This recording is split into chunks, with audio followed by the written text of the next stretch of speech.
Hi, fifth graders. Hi, families. It's Mrs. Christ here, and we are looking at lesson 19 for Module 2's homework. So, as I told you in our last video, we are really focusing in on long division now. We did a touch of it before in the past where we were doing it with one-digit divisors just to learn the steps of long division. And now we are getting into two digits in the divisor. This is much more complicated at first for the fifth graders. They get a little anxious and stressed out. And even some adults are like, oh my gosh, I don't know how to do this. So the nice thing about our program is it builds very slowly, step by step, how to do this. So the first couple lessons which we've been doing was just showing us how to estimate and get in the right ballpark for our answers. Now today's lesson, I'm showing them how to actually start solving the problems, not just estimate and round anymore. Now we are actually going to solve it with long division. Today's lessons, today's problems are going to be fairly simple, and we are going to have remainders today. I did show them in the past how to get rid of remainders by adding decimals and all of that, but for today's lesson, because we're just going simple for now, we're just starting easy peasy, we are just going to have pretty much one answer, one digit answer, and then a remainder for most of them. So if you look at the homework for tonight, A is already done for you with an example.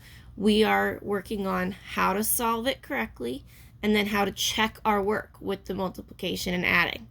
So we're going to go down to B since A is done for you, and let's walk through this together. It's 90 divided by 40. So first thing is making sure we get it looking correct. We set up our long division correctly.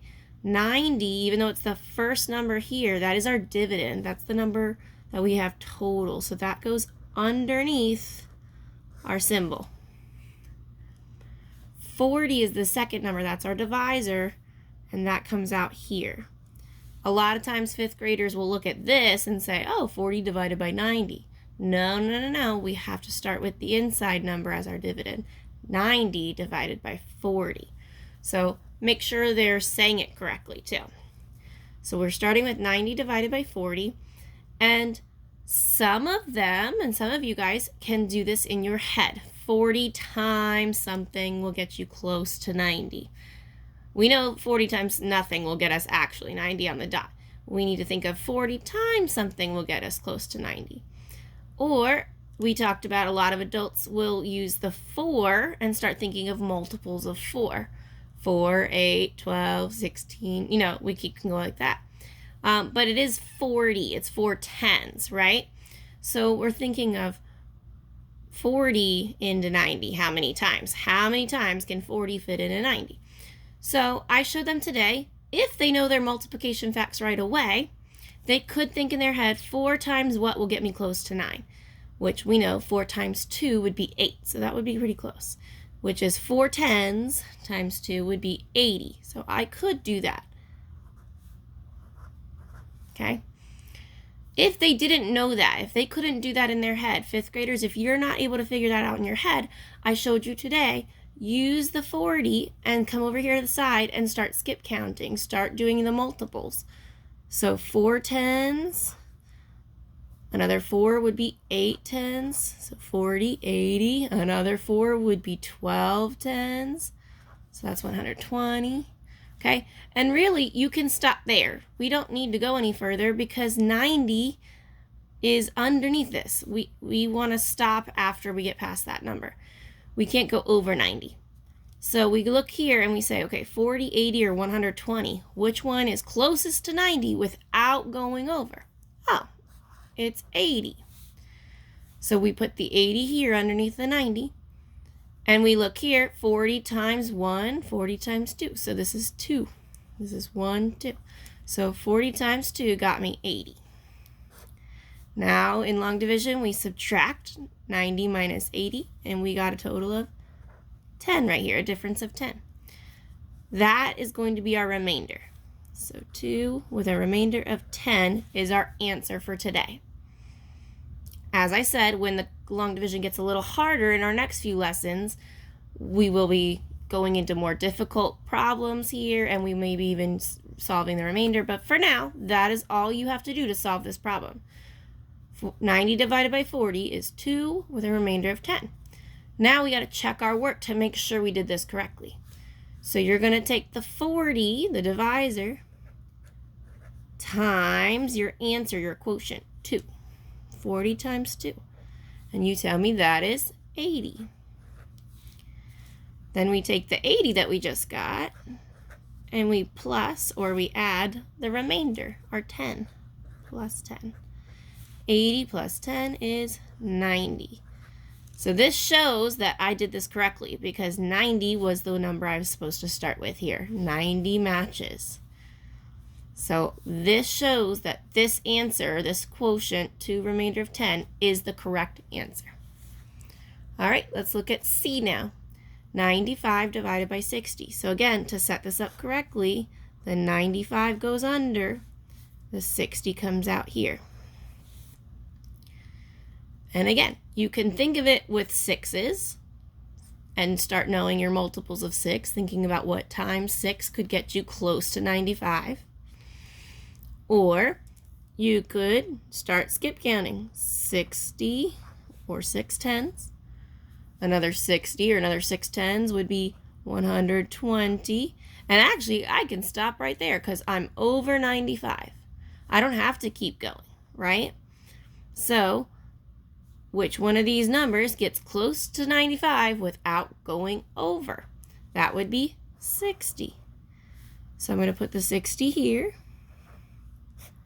And how many times did I do it? Oh, well, that's just one time. So there's my answer there so far. Now I have to check for a remainder. I subtract. 5 minus 0 is 5. 9 minus 6 is 3. 95 minus 60 is 35. That is my remainder. So 1 with a remainder of 35. That's my quotient. That's the answer to this problem so far. Now I have to check to make sure I did that right.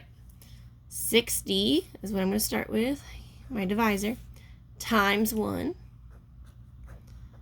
is 60.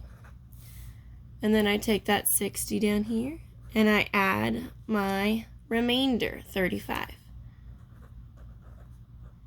Together that equals 95, which is the dividend that we started with, right? 95 divided by 60, 95 and 60.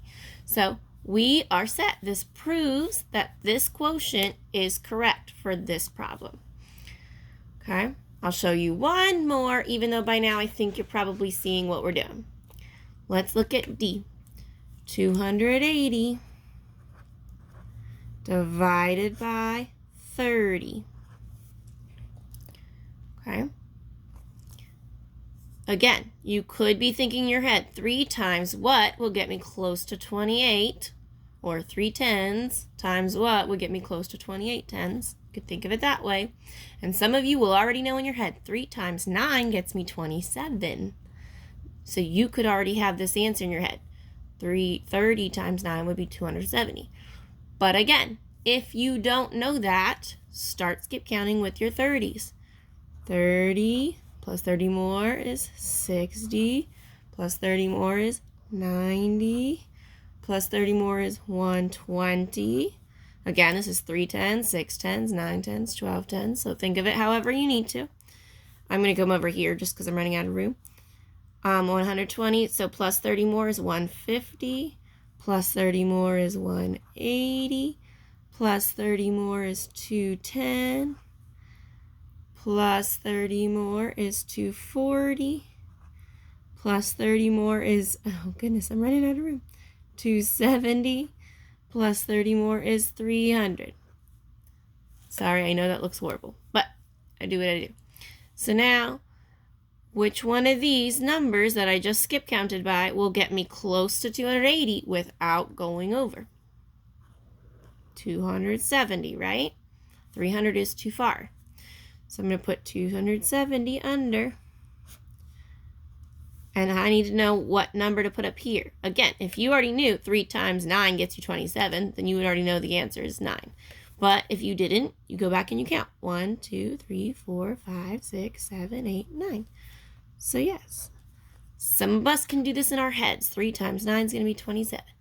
But if you cannot do it in your head, do this on the side until you get good at it, okay? So 280 minus 270 now. I need to solve that, which is 10. So that is my remainder today. 9 with a remainder of 10. That is the quotient.